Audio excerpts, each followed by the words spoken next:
Hello friends, स्वागत है एक नई वीडियो में। दोस्तों, आज की इस वीडियो में हम कक्षा 9वीं हिंदी के जो आपके 32 नंबर के ऑब्जेक्टिव क्वेश्चन आने वाले हैं, उसके लिए बहुत ज़्यादा इंपॉर्टेंट ऑब्जेक्टिव क्वेश्चन लेकर आ चुके हैं। इसमें से बहुत सारे आपके ऑब्जेक्टिव क्वेश्चन देखने को मिलेंगे आपकी जो त्रैमासिक परीक्षा होने वाला है उसके साथ में। आपको ये यहीं पर याद करवा दूंगा, तो कैसे कुछ करना है आपको, इस वीडियो को आपको लास्ट तक देखना होगा। ठीक है, सबसे पहले अगर आपने अभी तक चैनल को सब्सक्राइब नहीं किया तो पहले आप चैनल को सब्सक्राइब कर लीजिएगा, क्योंकि सब्सक्राइब करना बिल्कुल फ्री होता है दोस्तों। चलिए दोस्तों, सबसे पहला क्वेश्चन दिया गया है, दो बैलों की कथा नामक पाठ से हमें क्या प्रेरणा मिलती है। तो आपके ऑप्शन दिए गए हैं, हमें मेहनत करनी चाहिए, मालिक की सेवा करनी चाहिए, स्वतंत्रता के लिए संघर्ष करना चाहिए, और द शत्रु को शत्रु की तरह समझना चाहिए। तो हमारा आंसर हो जाएगा सा नंबर का, स्वतंत्रता के लिए संघर्ष आवश्यक है। तो इस प्रकार से यहाँ पर देख लीजिएगा, दो बैलों की कथा नामक पाठ से हमें क्या प्रेरणा मिलती है। तो यहाँ पूछ रहा है कि दो बैलों की कथा थी, उसमें हमें क्या प्रेरणा मिलती है। तो स्वतंत्रता के लिए संघर्ष आवश्यक है, ये हमें ये प्रेरणा मिल जाती है।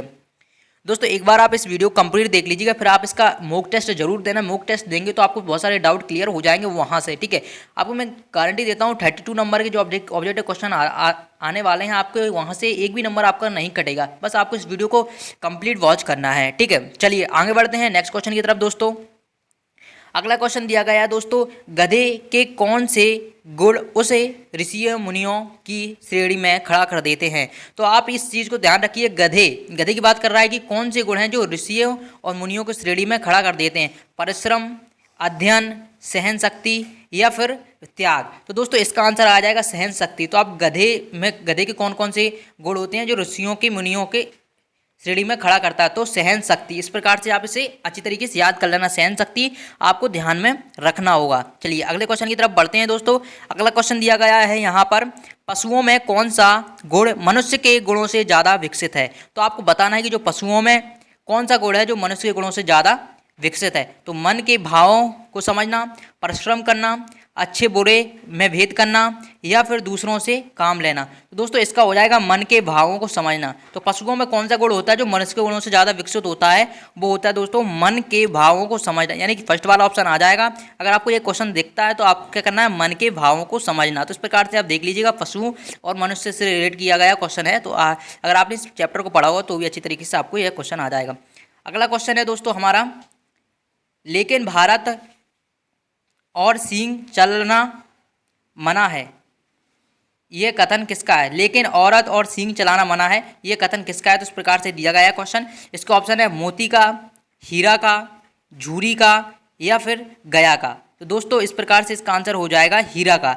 तो लेकिन औरत और सींग चलाना मना है, इसका आंसर क्या हो जाएगा, ये कथन कहा था किसने, हीरा का ये कथन था। ठीक है, तो इस प्रकार से अब अगर ये कथन देखने को मिलता है तो आपको हीरा करेक्ट आंसर कर देना है। दोस्तों, इसका मॉक टेस्ट जरूर दीजिएगा, ताकि आपको जितने भी क्वेश्चन बताऊंगा वहाँ पर मॉक टेस्ट दे देंगे तो आपको क्लियर हो जाएंगे। ठीक है, वहाँ पर आपको नंबर ही पता चल जाएंगे कितने नंबर आपके आने वाले हैं। चलिए अगले क्वेश्चन देखते हैं हम, बैल को जन्म लिया है तो मरने से कहाँ तक बचेंगे, ये कथन किसका है। तो ये आप देख लीजिएगा, बहुत ज़्यादा इंपॉर्टेंट है। ज़्यादातर स्टूडेंट इसी में डाउट हो जाते हैं कि कथन किसका है। ये बहुत सारे क्वेश्चन आने वाले हैं कथन से ही। ठीक है, तो ये किसका था, कांजी होश के चौकीदार का, या फिर झूरी का, या फिर गया का, या फिर मोती का। तो दोस्तों, ये कथन है कांजी होश के चौकीदार का। और इससे पहले जो कथन आया था वो किसका था दोस्तों, इसे भी आप ध्यान रखिए, हीरे का था। इसमें क्या बोला था, लेकिन औरत पर सींग चलाना मना है, औरत पर सींग चलाना मना है, ये बोला था हीरा ने। और ये बैल का जन्म लिया है तो मरने से कहाँ तक बचेंगे, तो ये किसने दिया है, कांजी होश के चौकीदार ने दिया है। तो इस प्रकार से आप इसे याद कर लीजिएगा। चलिए नेक्स्ट क्वेश्चन की तरफ बढ़ते हैं दोस्तों। नेक्स्ट क्वेश्चन दिया गया हमारा, गिरे हुए बैरी पर सींग नहीं चलाना चाहिए, कथन किसका है। तो किसका कथन है दोस्तों, ये कथन, जितने भी कथन है दोस्तों बहुत ज़्यादा इंपॉर्टेंट है, इनमें से आपके 5 नंबर आएंगे। ठीक है, तो इन्हें अच्छी तरीके से कर लीजिएगा। ऑप्शन है मोती का था, या फिर हीरा का था, या फिर गया का, या फिर झूरी का। तो ये कुछ 4 आपको देखने को मिलेंगे हर क्वेश्चन में। तो आप अगर चैप्टर पढ़ा होगा तो अच्छी तरीके से समझ में आ जाएगा। ठीक है, तो इसका आंसर हो जाएगा हीरा का। तो किस प्रकार से है, गिरे हुए बैरी पर सींग नहीं चलाना चाहिए, तो किसका हो जाएगा, ये हीरा का हो जाएगा। ठीक है, तो इस प्रकार से ये 3 कथन हो गए ना, अच्छी तरीके से याद कर लीजिएगा। ठीक है, चलिए नेक्स्ट क्वेश्चन देखते हैं दोस्तों, बठिया का ताऊ मुहावरे का अर्थ है। ठीक है, तो मुहावरे का अर्थ यहाँ पर मुहावरे लिखा है। ठीक है, आप इस वीडियो कंप्लीट देखिए, कुछ मिसप्रिंट हो जाते हैं टाइप करने में। ठीक है, चलिए यहाँ पर इसके ऑप्शन देख लेते हैं, बैल का भाई मूर्ख व्यक्ति, सांड या फिर कोल्हू का बैल। तो दोस्तों इसका आंसर हो जाएगा हमारा, क्या हो जाएगा,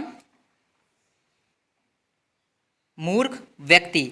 तो बटिया का ताऊ मुहावरे का अर्थ है, बटिया जहाँ भी शब्द मिले आपको बटिया का ताऊ, तो ये मूर्ख व्यक्ति इसका मुहावरे का अर्थ हो जाएगा। चलिए अगले क्वेश्चन की तरफ बढ़ते हैं। दो बैलों की कथा किस लड़ाई की ओर संकेत करती है? तो दो बैलों की कथा किस लड़ाई की ओर संकेत करनी है, ये आपको बताना है। चलिए देख लेते हैं, वेरी इंटरेस्टिंग क्वेश्चन है। पानीपत की लड़ाई की ओर, या फिर प्रथम विश्व युद्ध की ओर, या फिर भारतीय स्वतंत्रता संग्राम की ओर, या फिर भारत चीन युद्ध की ओर। तो दोस्तों ये चार ऑप्शन देख सकते हैं, पानीपत वाला, प्रथम विश्व युद्ध, भारतीय चीन, ये तो हो ही नहीं सकता, क्योंकि इस क्वेश्चन से अगर आपने ये पार्ट पढ़ा हुआ था अच्छी तरीके समझ में आ जाएगा। तो ये किससे था रिलेट, भारतीय स्वतंत्रता संग्राम की ओर रिलेट किया गया था। मैंने स्टार्टिंग में पहला क्वेश्चन बताया था, वो भारतीय स्वतंत्रता संग्राम से रिलेटेड था। तो यह पार्ट के जितने भी क्वेश्चन आएंगे भारतीय स्वतंत्रता संग्राम पर रहेंगे, ठीक है। चलिए अगला क्वेश्चन देखते हैं। गया ने हीरा मोती को दोनों बार सूखा भूसा खाने को दिया, क्योंकि गया पराए बैलों पर अधिक खर्च नहीं करना चाहता था, गरीबी के कारण खली आदि खरीदना उसके बस में नहीं था, वह हीरा मोती के व्यवहार से दुखी था, या फिर इसका ऑप्शन आ जाएगा उसे खली आदि सामग्री की जानकारी नहीं थी। दोस्तों इसका आंसर हो जाएगा क्या, फर्स्ट वाला ऑप्शन, गया पराए बैलों पर अधिक खर्च नहीं करना चाहता था। तो इस प्रकार से आप देख लीजिएगा, मोती हीरा मोती को दोनों बार सूखा भूसा खाने के लिए क्यों दिया गया, तो इसका ये ऑप्शन हो जाएगा। दोस्तों अगर आप इसका मॉक टेस्ट देना चाहते हैं दोस्तों, आपको गूगल पर सर्च करना होगा class 9th Hindi mock test, या फिर लिंक आपको डिस्क्रिप्शन मिल जाएगी। अगर आप मॉक टेस्ट सीधे देना चाहते हैं तो आप टेलीग्राम ग्रुप को ज्वाइन कर लीजिएगा, वहाँ पर उसकी लिंक मिल जाएगी, सीधे आप इस मॉक टेस्ट को इसके बाद जरूर दीजिएगा, इसके बाद ताकि आपको पता चल जाए कि आपके कहाँ तक कितने नंबर आए हैं, ठीक है। चलिए अगला क्वेश्चन देख लेते हैं दोस्तों। पहली बार गया के घर से भागकर दोनों बैल कहाँ पहुँचे? तो कहाँ पहुँचे ये आपको बताना है। तो इसका आंसर हो जाएगा झूरी के घर पर पहुँच गए थे, ठीक है। पहली बार गया के घर से भागकर दोनों बैल कहाँ पहुँचे थे? तो झूरी के घर पहुँच गए थे। फर्स्ट वाला ऑप्शन आज इसका करेक्ट आंसर हो जाएगा। तो यह आपको कहीं भी देखने को मिल जाए कि जब पहली बार गया के घर से भागकर दोनों बैल गए थे तो कहाँ पहुँचे थे? वो झूरी के घर पर पहुँचे थे। तो इस प्रकार से इसका आंसर कर लीजिएगा। अगला क्वेश्चन देखते हैं, झूरी के साले का क्या नाम था? तो वेरी वेरी इंपॉर्टेंट क्वेश्चन हो जाता है कि झूरी के साले का नाम क्या था। तो क्या था दोस्तों? झूरी के साले का नाम था गया, ठीक है। और गया कौन था? अभी गया आया था, पहली बार गया के घर से भागकर दोनों बैल कहाँ पहुँचे थे? झूरी के घर पर, ठीक है। तो आप देख लीजिएगा, ठीक है। और झूरी के साले का नाम था क्या? गया। तो इस प्रकार से आप इन क्वेश्चनों को याद कर लीजिएगा। चलिए अब बढ़ते हैं अगले क्वेश्चन की तरफ। अगला क्वेश्चन दिया गया हमारा, झूरी के बैलों का क्या नाम था? तो झूरी के बैलों का क्या नाम था? हरिया और धनिया, चंदा और तारा, या फिर शिवा और जय, या फिर हीरा और मोती। तो झूरी के बैलों का नाम था हीरा और मोती। तो हीरा और मोती अगर आपको देखने को मिल जाए, झूरी के बैलों का नाम क्या था? तो क्या था दोस्तों? हीरा और मोती झूरी के बैलों का नाम था। इस प्रकार से आप कर लीजिएगा इस क्वेश्चन को। अगले क्वेश्चन की तरफ बढ़ते हैं। प्रेमचंद का निधन कब हुआ? तो प्रेमचंद का निधन कब हुआ? ये हुआ था 1936 में। अगर आपको प्रेमचंद के ये वाला निधन का ऑप्शन आता है ना, तो आप 1936 पर क्लिक कर दीजिएगा। प्रेमचंद का निधन कब हुआ था? 1936 में प्रेमचंद जी का निधन हुआ था। तो इस प्रकार से आप इसका आंसर कर लीजिएगा। चलिए अगले क्वेश्चन की तरफ बढ़ते हैं दोस्तों।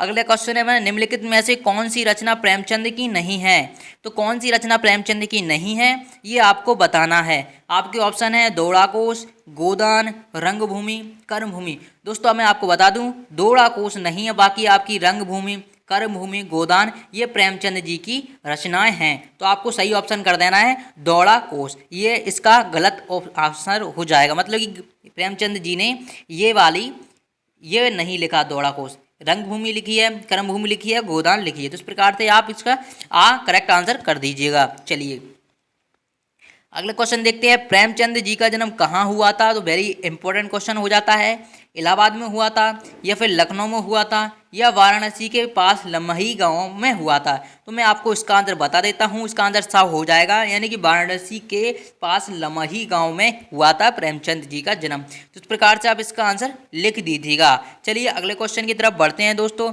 जानवरों में सबसे बुद्धिहीन किसे समझा जाता है? तो जानवरों में सबसे बुद्धिहीन किसे समझा जाता है? आपके ऑप्शन आ जाएंगे गाय, बैल, गधा और कुत्ता। तो आपको सिंपली पता होगा सबसे बुद्धिहीन किसे कहा जाता है? तो हम गधा को मानते हैं। किसको? गधे को मानते हैं। तो इस प्रकार से इसका आंसर सभी को पता होगा। ठीक है, चलिए अगले क्वेश्चन की तरफ बढ़ते हैं दोस्तों। अगला क्वेश्चन हमारा दिया गया है, किसी व्यक्ति को गधा कहने के पीछे कौन सा भाव नहीं है?